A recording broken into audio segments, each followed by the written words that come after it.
విడత నిధులు విడుదల కార్యక్రమాన్ని కమలాపురం శనదాసరిపల్లిలో చేస్తున్నాం. చెట్టు కింద ఆహ్లాదకరమైన వాతావరణంలో ప్రకృతి కూడా చాలా బాగుంది. ఇక్కడ ఉంటే ఆక్సిజన్ కూడా మంచి ఆక్సిజన్ వస్తుంది. ఇంకా 4 రోజులు ఎక్కువ బతికే అవకాశం కూడా ఉంటుంది. అలాంటి మంచి ప్రదేశంలో ఈ కార్యక్రమానికి మనం శ్రీకారం చుట్టాం.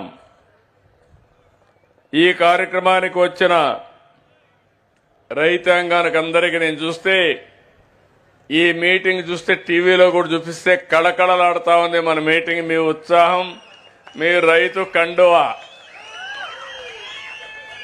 ఈ రెండు కూడా హైలైట్స్ అయినాయి. అదే సమయంలో రాష్ట్ర వ్యాప్తంగా రైతు సేవా కేంద్రాల ద్వారా ఆన్లైన్లో హాజరైనటువంటి అన్నదాతలకి ప్రజా